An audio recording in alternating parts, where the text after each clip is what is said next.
Well,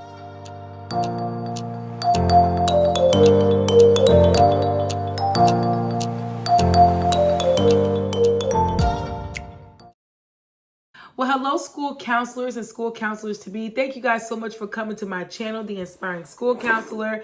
And as you guys can already tell from the title below, we're going to be getting into another Talk It Out week review where I'm going to be sharing with you guys just the ins and outs of what I did this week, from meetings to individual counseling to trainings, all different types of things. And so I am ready to get into this week, and hopefully you are too. If you have not subscribed, make sure you subscribe, and also make sure you hit that notification bell so that you can be notified every time that I upload a video. All right, you guys, let's get into this week.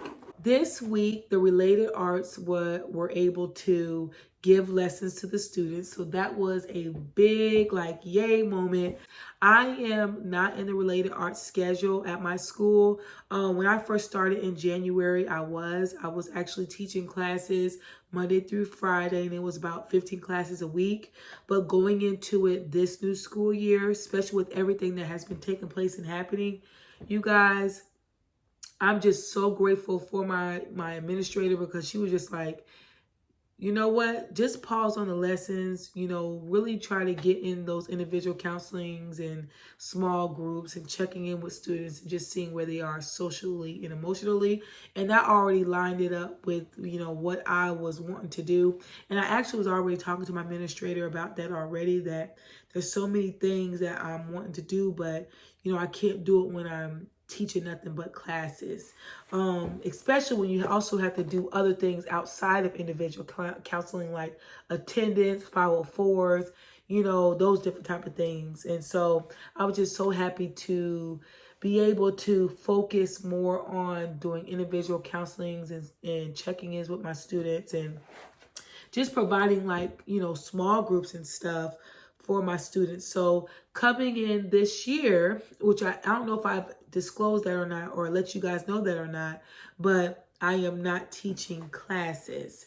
So this week, though I was not teaching classes, I still wanted to have some type of interaction as far as whole group interaction with those students. So I decided to talk to the library teacher, and I asked her if it was okay if I joined classes with her, just to, give maybe a 5-minute lesson to each class, just to touch bases with them again, just to reintroduce myself to them, to the students. And she was all for it. I mean, she was all for it. So that was a really good moment. And at this time, the kids weren't able to go to the related arts classrooms. The related arts had to actually go inside the students' classrooms and deliver the lessons. So for the library teacher, she wasn't used to teaching a full 40 minutes, we're preparing a full 40-minute lesson. When they were in the library, she was able to give like a 20-minute lesson, and then the other 20 minutes they were able to check out. So she was happy when I asked her, if I could do like a mini lesson. She was all for it. So she was just like, yeah, go ahead. And actually she was like, you could do longer than 5 minutes, So I was able to talk a little bit longer, which I was happy about that. So this week I just did like a mini lesson for my students. I let them know who I was and what it is that I do at the school. And I also did like a mini lesson with Meebe, and talking to them about that and emotions and feelings. If you guys don't know about Meebe that's just watching this, I'll put the link above so that you guys can watch that video with me talking more of how I use that counseling tool. The reason why I really was wanting to do this mini lesson with the students to reintroduce myself is because even though I knew while we were doing virtual learning that I was uploading an introduction to the school counselor lesson, I just knew that all students might not have had access to that. And I also knew, like, even when it came to me doing my individual counseling and check-ins, it was just impossible for me to meet with all 288 students in the last 3 weeks, especially with all these different things that I'm doing at the school. So I just figured with me doing this mini lesson this week and going inside each classroom, and so the kids can actually see my face and me just reintroducing myself to them, especially to the new kids that just started this week. I just thought it was better to do it again with the students. And Monday, I actually had a meeting with one of the teachers that was going to do the play group with me, just to go over some things and how we're wanting to collect data. I actually had made a Google form this week to send out to the teachers once we go, get it all together and we bring it to our administrator. But I want to send it out to the teachers so that they can refer students that they feel like will benefit from the small group. And so I was able to do that. So I actually had 2 students on Monday. They both were kindergartners that I had to do some individual counseling with. And one of the students, he was just being very defiant as far as not wanting to do his work in class. And this particular day, he had a sub. Now, usually when the kids have subs, sometimes that happens because that, especially kindergartners, it throws some of them off their routine and what they're used to seeing, especially since they've been out of routine for so long. And so switching, teachers, I could see where that probably kind of threw him off. But nonetheless, she, had this situation with this, kindergartner. And so she actually called on a walkie-talkie. She was just like, hey, I need somebody to help me. I'm gonna have a student that's not wanting to do their work. And so I immediately came to the classroom and I began to work with that student. And when I actually went in there, obviously you can see he was not trying to do anything. All the other students are just looking and everything. And he's just like, just not ready. He's ready to go home. That's the only thing he's ready for, and that's to go home. So obviously I calmly walk over there and I kind of just make some small talk with him. And I just kind of say, hey, what's going on, buddy? This is Miss Bird. You remember me? And I'm just like, you know what? Let's not worry about work right now. Can you take a walk with Miss Bird? Let's go and outside the classroom. Let's just take a little walk. And so he was like, okay, yeah, let's do that. And the reason why I did that is because, for one, I knew that he was in the class with other students. And so his behavior and how he was acting, was interrupting the other students, because the other students are morally trying to see what he's doing versus what the sub is trying to do. So I kind of just wanted to remove him from that situation, just remove him from the class. Let's just take a breather, because that's sometimes just what kids need. They just need a little break, just like me being at, as old as I am, needing a break. I just know that he needs a break.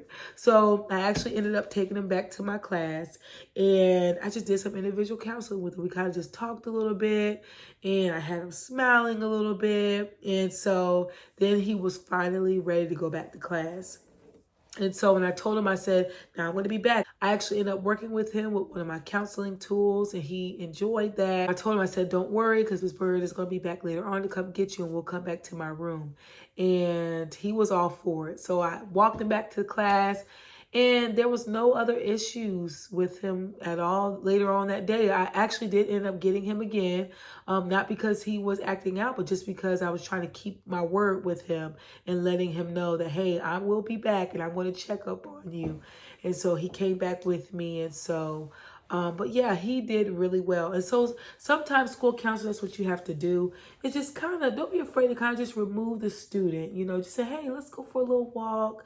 Let's just take a little breather, because that's sometimes just what you need to do at certain times. The other student that I had to work with was actually a student that he was also in kindergarten. And this was actually after I did my lesson with the library teacher. It was actually in the class with her. And everything was on backward. I mean, I didn't notice it, but another teacher assistant noticed it, that his pants was on backwards, his shoes was on the wrong feet, his shirt was on backwards. He had his underwear coming down one pant leg. Like, everything was going on with this boy. And I'm just thinking to myself, like, what happened?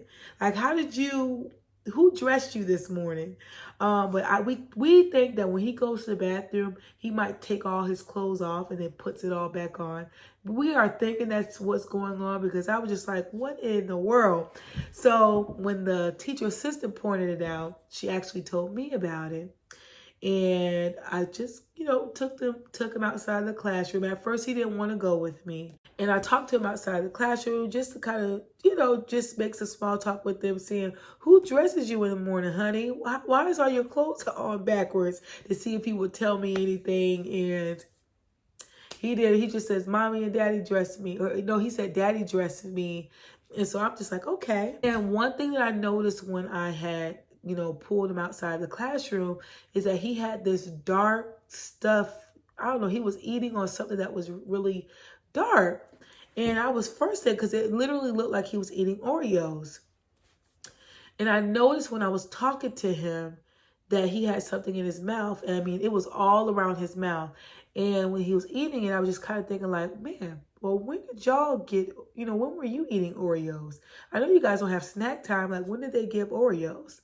And I just began to think, but then I didn't think nothing of it. So finally I had him go back in the classroom, and then I went back in the classroom as well. And next thing I know, the little boy has a pencil, and he touches it to his mouth, and I seen him. And as soon as I seen him, he put it down. And that's immediately when I realized, oh my gosh, he is eating lead off the pencil. So the things that you go through as a school counselor, the things that teachers go through too. So immediately when I see it, I'm just like, oh my gosh, he's eating pencil. So all I know to do is get the pencil from him, and let's take him to the nurse. He was able to get checked out. Everything is fine. But I was just like, oh my gosh. Like if the teacher assistant would never point out his clothes, and if I would have never went outside the classroom to talk to him, I would have never seen that he was chewing on something. And it was just, I'm just happy. So that was how my Monday went. Tuesday, I actually wanted to check in on my e-learners. It can be so easy to forget about your e-learners, especially when you have majority of the students at the school and you're trying to do check-ins and individual counseling and small groups there. But I really wanted to make sure that I was intentional about checking in with my e-learners. So I actually made calls on Tuesday to try to set up appointments to do like a Google Meet with my e-learners. And so I was able to just do that. I did my lessons that I need to do for that day with the classes. I also did my attendance. I made some calls. So Tuesday was a little bit of everything. So Wednesday, I actually had to schedule a 504 meeting for a student that has trouble with their eyes. And so we have to make some accommodations for that student.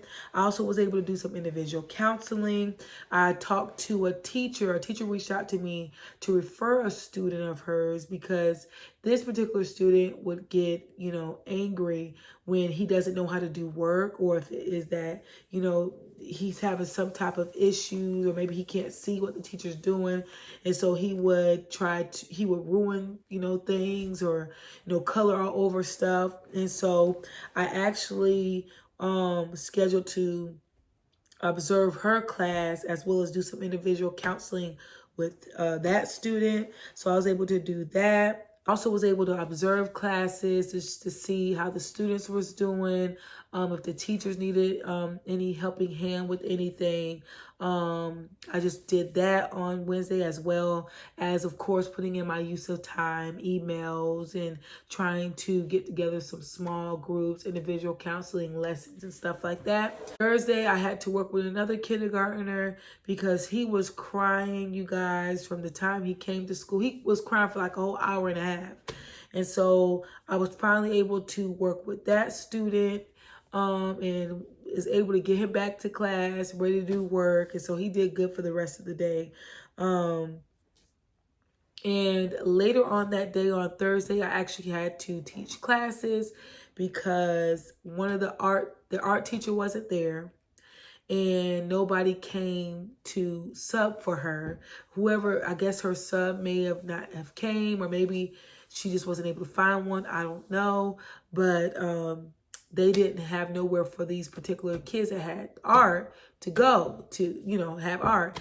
And of course, that teacher has to have their planning. So I decided to go ahead and take those students to my class, and I just put together a quick lesson for them.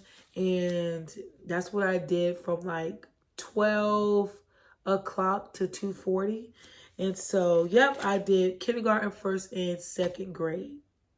So I did that Thursday, and Friday, which is today, I had a child abuse Zoom meeting that I had to do. They were just going over the forms that we were going to be using, the paperwork and all those different things. And if you had any questions concerning it, they were able to answer those questions for you. So I was able to do that. I also went to a collaboration with other school counselors, and it was actually all elementary school counselors. And I was happy to have that. So we talked about evaluations. We talked about being a child abuse coordinator, as well as what, how the kids were doing coming in this year, and how are they adjusting to everything. We also was able to talk about like the ASCA model and how we're setting up our school counselor plans. So it was just a little bit of everything that I was able to talk about. And you guys already know how I feel about the school council collaborations. It's very much needed. I enjoy it, and just being able to hear other people's thoughts and what they're doing, and just kind of seeing, okay, is that something that I can implement at my school? Or, can I put a little twist on what they're doing? So I really enjoyed that. That's what I did on Friday. So I've had a loaded week this week of plenty of things to do. If I had to pick a jewel for this week, it would definitely be when I was intentional about setting up check-ins with my e-learners. Like I said before, I just think that e-learners can be easily forgotten, especially when they're not at the school. And so I really wanted to make sure that I thought about them and was giving them also my time. And I'm going to continue to be setting up those meetings to just do my check-ins with them next week and the weeks to come. But yeah, they're going to be doing e-learning all the way until December. So I will definitely be checking in with them and seeing how they are doing. So I hope you guys enjoyed this Talk It Out Week review. I thank you guys so much for your time and you guys just sitting and listening to me. I appreciate you guys so much. If you have not subscribed, make sure you subscribe. Also, make sure you hit that notification bell so that you can be notified every time I upload a video. You guys have a great day. Bye.